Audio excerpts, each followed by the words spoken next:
C'était l'ambiance au stade Félix Bollaert une demi-heure avant la rencontre. 40 000 spectateurs, quelques supporters strasbourgeois seulement, qui étaient beaucoup moins nombreux que les Lensois à Strasbourg. Et cela commence très vite. Quelques fautes, mauvaises décisions de la défense fébrile. Et finalement, Strasbourg se dégage, pas pour longtemps. Le jeu est le même qu'à Strasbourg, marquage de très près, jeu physique à l'image de Slater, numéro 7, qui tout à l'heure fera une faute qui coûtera très cher. Mais ici, encore les Strasbourgeois sont pris de vitesse, s'énervent, on lâche la balle, Boli est là, la balle est au fond. Cela ressemble étrangement au match à l'extérieur. Alors qu'on avait dit, Strasbourg, nous avons fait la même chose, nul contre Valenciennes, nous avons gagné là-bas. Mais en football, rien n'est comme la veille. Et voici la faute de Slater. Elle aurait pu coûter très cher. Elle va coûter tout d'abord un but, car Géraldès, comme à Strasbourg, va tirer le coup franc. Mais là, ce ne sera pas la tête de Cobos, mais celle de Franck Leboeuf, qui veut se racheter de l'erreur de tout à l'heure.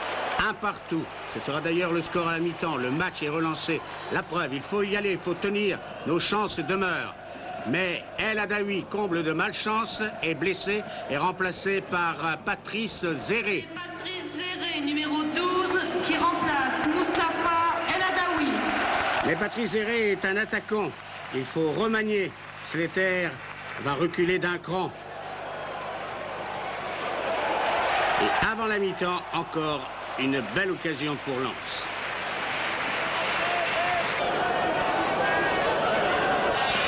Deuxième mi-temps, Zéré, numéro 12, relais admirable avec l'Aigle et faute qui aurait pu être sanctionnée par un pénalty, tout comme les Strasbourgeois auraient pu en avoir, mais M. Véniel, pas de péché, ne va siffler de la tête.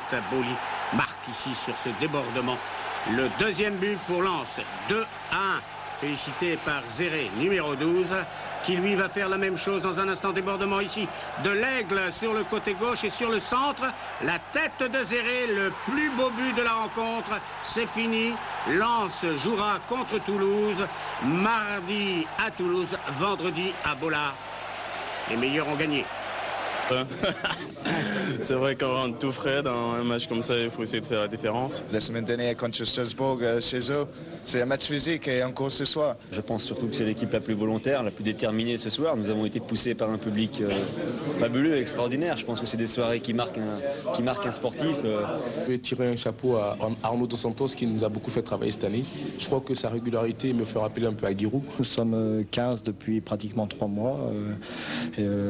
Maintenant, il ne restera plus 14 malheureusement parce que Mousse ne sera pas des nôtres, mais je crois que je peux compter sur les 14 et seront. Supporters, combien était-il? Le stade Félix Bollaert était plein comme un œuf avec environ 45 000 personnes. Et il n'est pas sûr que le record d'affluence a été battu, mais il est sûr qu'il a été approché de très près. Le 9 avril 1985, près de 47 000 personnes ont alors assisté au choc Lens-Saint-Étienne. Hier soir, après le match, les supporters dans les rues de la ville et dans certains bars battaient son plein. On aura pu se